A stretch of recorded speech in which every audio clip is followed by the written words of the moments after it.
These are the first images following a deadly confrontation at sea.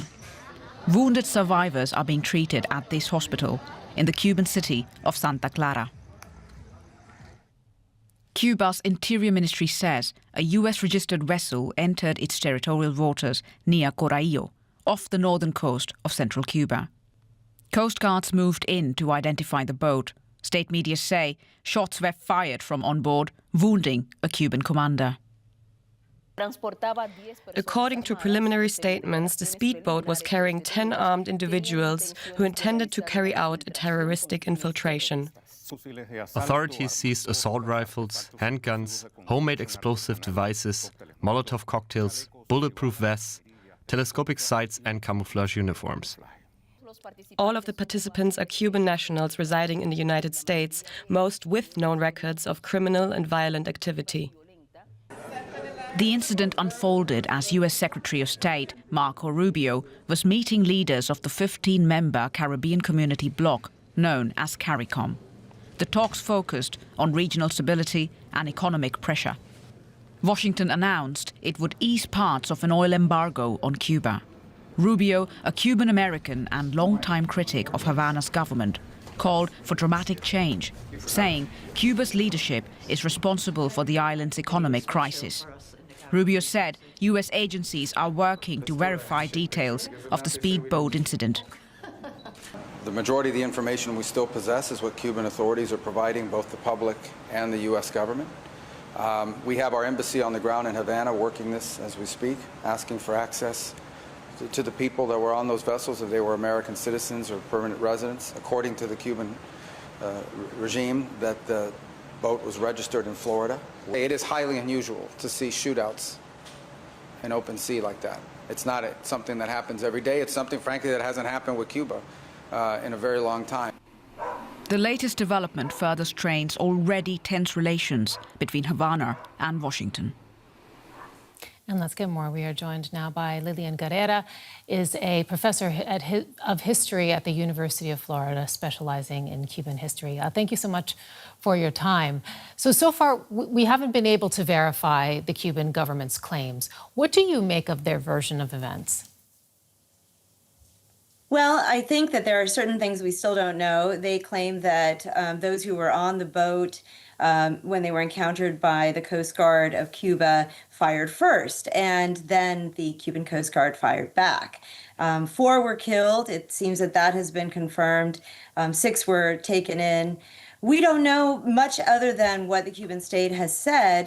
There are certain things that have been verified by the Miami press, and it looks like by authorities in Miami. One is that the boat was registered in Miami to a 65-year-old owner who is actually in Miami. And then it seems that the organization responsible is one called Autodefensa del Pueblo, which is relatively new. Its goal is effectively to land people in Cuba. It claims to have a kind of clandestine network of supporters already on the island who are actively subverting the regime. So, you know, some of the people whose names were released by the Cuban government have been verified as members of this organization. One in particular, whose last names are Sanchez Gonzalez. He seems to be one of the founders and president of the organization, and he is currently in Cuba under custody. U.S. Secretary of State Marco Rubio, meantime, says that no American personnel were involved in the incident, but that the U.S. will carry out its own investigation. You know, put this into the bigger picture for us. What is this likely to mean now for U.S.-Cuban ties, which are already very tense?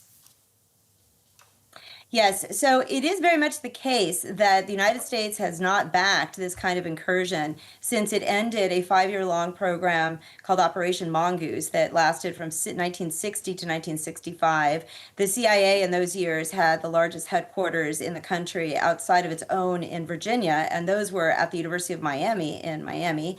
And so when that ended, paramilitary organizations who felt betrayed in many cases by the U.S. government kept up these kinds of operations. But they really were very unsuccessful, and the Cuban government kept capturing people. And so they ended pretty much in the early 70s. And we didn't get another incident like this until 1996, when an organization called Hermanos al Rescate, virtually to the day, February 24th, 1996, 30 years ago, was shot down. Two of their planes were shot down by MiGs from Cuba, and the men on board died. So as a result of that, the Clinton administration did something it didn't want to do. It, through congressional means, it made the U.S. embargo permanent.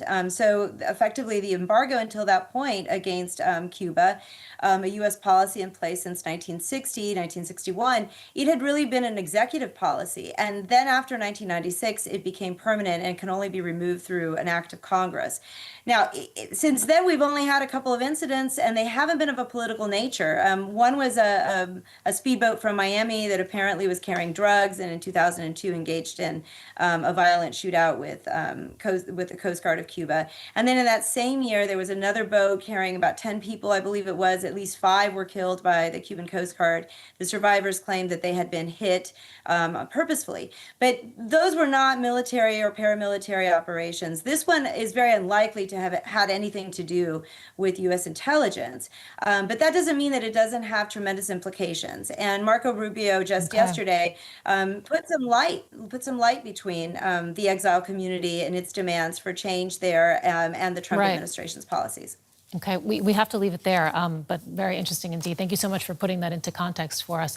Lilian Guerrera, Cuban history expert from the University of Florida. We appreciate your time.